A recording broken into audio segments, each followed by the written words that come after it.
Hello, welcome and an excellent evening. Today we want to do something quick and nice, and we're gonna write a fractal generator, namely for the Mandelbrot set, which is this year, and I guess this probably needs not much introduction. I guess everybody has seen this, and yeah, it's actually relatively easy to implement. And of course, we're going to do it on MS DOS using Turbo C as usual. And on Wikipedia, you can read a lot about this. And there are also a bunch of plotting algorithms. That is, algorithms how to draw this thing. And yeah, it's, I think, pretty trivial. Actually, the theory behind it is more complicated. Involves complex numbers, but actually, we don't need that. The algorithm is pretty short. However, we will use the optimized version down here, which is no big difference. But the idea is that you iterate over every pixel of the screen and then scale the screen coordinates, which go from 0 to 319 and 0 to 199 in VGA resolution. You rescale that to lie between -2 to 0.47 on the x-axis and -1.12 to 1.12 on the y-axis. We'll scale this a little bit different. As you can see here, this is already the main program, which does nothing apart from setting the graphics mode. But you can play around with these coordinates actually, and that's the basically where you are currently in the Mandelbrot set, and a magnification factor as well, which doesn't come into play here, but basically it's implied here in the scaling. And then you will have two variables called x and y, and an iteration counter, because you will do an iteration, a while loop, and the maximum number of iterations, which we will keep to 256, because that's the amount of colors that we have. And if you don't zoom in very much, you don't need that many iterations. If you zoom very much into the fractal, then you need to up the maximum iterations to get more detail. But it also takes longer, obviously. And the iteration itself is very simple. It's a while loop.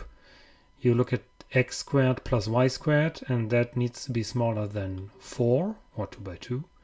And the iteration count obviously has to be less than the maximum iterations. If that's the case, then you compute a new x value into a temporary variable, which is x squared minus y squared plus the x0, which is the current pixel coordinate, and y equals 2 times x times y plus y0, and which is also the pixel coordinate. And then you can restore x from xtemp, and that's it. And at some point, the coordinate that you calculated will escape this circle of radius 4, I guess, or 2, not sure. And then this will give the color, because the color is the number of iterations that it took. The longer it takes, the brighter the color, so to speak. Yeah, anyway, that's how this all works, and you can optimize a little bit to make it a bit shorter. Not quite sure why they put that into a different variable. The main optimization here was to get rid of one multiplication by writing 2xy and replacing that as x plus x times y. So yeah, let's see. Let's look at the code actually.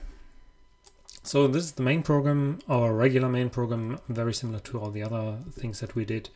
We set the graphics mode, we initialize a palette, which will be a special palette this time. I tried it with the fire palette that we use at other times, but it's a bit not that nice here. So I will introduce a new one, a new palette, and we set the palette and then draw the Mandelbrot fractal, and we will play around a little bit with the coordinates later and the zoom factor.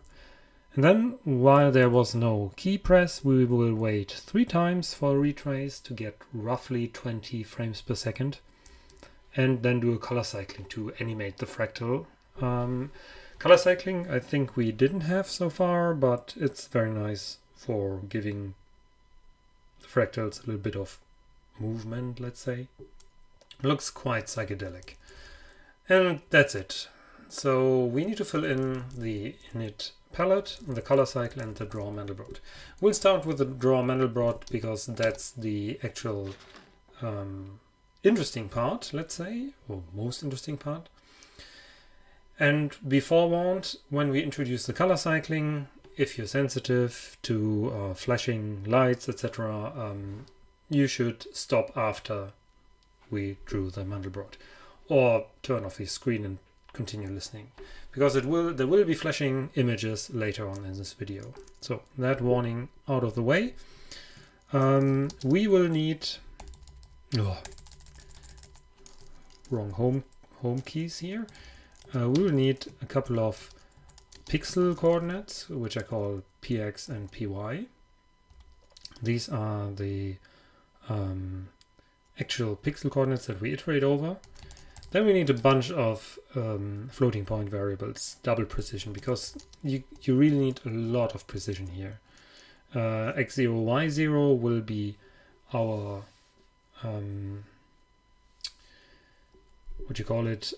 this will be our actual X and Y that we're using here, which we called, oh no, these are the scaled coordinates, exactly, sorry. I'll try to name this exactly as it was named here and in the optimized version of the simple escape algorithm. So X, Y, and X0 and Y0. Then we need some helper variables X and Y, and X2 and Y2, which are X squared and Y squared. And we need to initialize them with 0, so yeah, all of those actually. So almost all of those, except for the pixel coordinates. So let's do just that. Then we need our current iteration and a number of max iterations, which we say will be 255. Then we have our main loop. You can do that either in Y direction first or in X direction first. X direction first will scan vertically over the screen, which might look nice, so let's try this. You can swap that around and see if that makes any difference for you. Screen width and screen height are defined in vga.h, which is our header of useful VGA graphics functions. And then we take py, and that has to be smaller than or less than screen height. And it's also incremented this way. We scan over the whole screen, which is fine. And now we calculate the scaled coordinates, which is the X position that we wanted to look at, and our pixel coordinate scaled down by screen width times our magnification factor. So that's pretty straightforward, and you can adjust this magnification factor when you call the routine. And that's maybe a little bit of homework to implement, kind of like a mouse cursor selection or something, that you can choose the coordinate that you want to pick. And of course here it has to be screen height. I'm not going to do that here in this video because it would get way too long. But you can do that at home. Then actually what we wrote up here is what we need again down here, because we have to initialize these variables after every iteration of pixels. So we will quickly zero out all the variables. Could have left it out at the top, but it doesn't hurt either. to 0 all the variables. Iterations, current iteration will be 0 as well. And then we will have our iteration itself. And that was that x squared plus y squared is less than 4. Was it less or less than or equal? Probably doesn't matter with floating point, so let's do less or equal. And of course, iteration less than max iteration. Probably we can up this a little bit, 256, because we're using less than here. Let's see if that breaks down. I didn't test that. And now the y is x plus x times y plus y0. That is the optimized algorithm from down here, this one here. And the 2 times x plus y can be written as x plus x times y. And x equals x2 minus y2 plus x0. And this is where we save on multiplications, obviously, because we can reuse that. And multiplications are expensive, right? By the way, I will increase the... oh no, I can't. Let me quickly remap the buttons for the cycle count. So I should be able to up the cycles now. Let's do like 25,000 cycles. That should be a pretty fast x486. x2 equals x times x, obviously, and y2 equals y times y. So as I said, multiplications are expensive, so we will try to avoid them. Divisions are worse usually, but yeah. So, and that's it. And the number of iterations is actually our color. So we take our pixel coordinates, the real ones, and usually I would just write iteration, but it could overflow. Here it can't, but you can increase the max iterations to, let's say, 1,000 or something, and then it would overflow. So we say modulo 256. And yeah, I think that's good enough. You can try you can also invert the colors, which we'll have a look at in a second. We might actually do that, depending on how you want your Mandelbrot to look like. So, but that should already compile with a couple of warnings for unused parameters, which is fine. And we can try to run it. And it doesn't work. Okay, debugging time. Okay, very simple bug.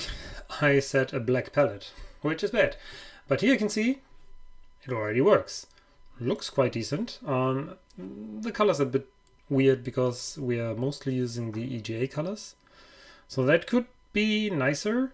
But you can already see a little bit of more colors in here where the iterations count gets higher. But that's already pretty nice, I must say. And we can already try a different set. I wrote down a couple of coordinates and we can test those.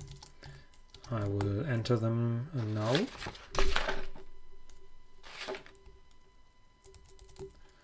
So if we take minus 1.4, minus 0.5 and 0.4, which is a higher magnification, 0.4, that will give us an interesting part of the fractal, and you can already see quite interesting structures here. Of course, VGA 320 by 200 is a little bit rough for that. For this, you might even want to use Super VGA or something, but we stick around with this for now. And let's also look into a different part. And this is for the light sensitive people. out there so that you can also see this stuff without it flashing around. 0.5. Okay, this takes relatively long because it's zooming into a part where the iteration count is really high, which you can see here due to all the detail that you're getting here. And the black parts are where the count hits the maximum, basically. And there we go. That looks quite interesting, doesn't it? And it also shows the color palette quite nicely. And it's still calculating, I think. Okay, it's done. So super slow in the black parts. Okay, so that looks pretty nice, I think. Now we can start implementing the palette. Everyone who's sensitive, please look away or turn down the monitor brightness or whatever. Okay, the palette is supposed to be something very colorful and smooth. So we need assigned character variables RGB, which I'll initialize with 0 immediately. And we need directions for these. That because we're making color ramps, we let red ramp up very slowly. We let green ramp up a bit faster, and we let blue ramp up really fast. And also we need an iteration variable, and we need to iterate over all the palette entries, which are 256 times 3 for RGB. But we use I here as the pure color index and not the RGB index, basically. So it goes up to 255. And that's that. And then what are we doing? We are setting our palette, which I call soft palette, at place I times 3 plus 0. This is the red entry with whatever is currently in the red variable, converting it to unsigned so that there will be no garbage. And then the green and blue look exactly the same, just with adjusted indices. And then if the red plus our direction is bigger than 63, which is the maximum value that a VGA palette register can take, it's 6-bit wide. Or if the red plus the direction value is smaller than 0, so it underflows basically, then we invert the direction, basically going up in the opposite direction. This will produce color ramps that are cycling really smoothly through our palette. And I will copy this line and adjust for RGB. Don't forget the direction variables, otherwise this will look not very good or pretty monochromatic. Okay, that's that. And then we have R plus equals DRG plus equals DG, and blue also gets incremented. Okay, that should already set the palette actually. And yeah, there you go. This is already the palette. And you can see we start or finish with green and a dark blue on the outside. And that's where I said it might look nicer if you invert this thing, which would look like this. Now we have green on the outside and black on the inside of the Mandelbrot set, which is probably something that you more often see. But it's up to you. You can manipulate the palette all you want. So this is still not flashing because we're not doing the color cycling. But now we go to the color cycling. Now comes the dangerous part. We need another iteration variable. And we already know how to write to the palette. So we write to the palette index register, which is defined in our VGA header. Palette index, we write to the register that we want to start writing at color index 0. because you want to set the full palette. And we get a timestamp, basically, which gets counted up every frame that we render. So at first it's 0, then 1, etc., etc. So we can iterate over all the palette indices, which are 768, because that's 3 times 256. And we will output this to the palette data register, also defined in the VGA header. And we take the RGB values from the palette by taking our run index plus the time index times 3, so that we skip over every third entry. And of course this will grow larger than 256, so we have to, or 768 actually, so we have to do modulo 768 to still end up in the valid palette. And that's already the color cycling. As easy as that. Just setting the palette data on every pass. So let's have a look. Here comes the thing, and be careful, flashing images coming now. There you go. Well, that looks pretty neon-like, doesn't it? And also quite nice, I think. You can also reverse the direction, obviously. You can do a minus, I think, here. Let's do below here. Let's see, that should actually invert the direction. Let's see if that works. Yeah, now it seems to go outwards, let's say. That might also be something that you could program key events in, that you can switch between the color cycling direction or turn off color cycling completely. That was some useful features back in the day. Let's have a look at the other image that we had.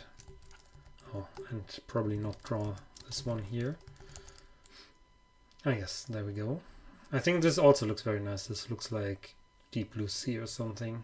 Maybe coral reefs or something like that. And then the animation looks quite crazy, doesn't it? Yeah, so very simple. A very simple and short program. Much simpler, I think, than some of the other programs that we did here. But the maths behind that is, of course, much more complicated, and it's very difficult for the layman to understand why this actually works. I never tried to understand it. But yeah, I think that's it for today. Link to the source code is in the video description as usual. Share, like, and subscribe. You can follow me on Mastodon, chaos.social/@root42. Don't even have to register, you can just read my stuff there. Patreon is also up, of course, if you want to join. And yeah, stuff like that.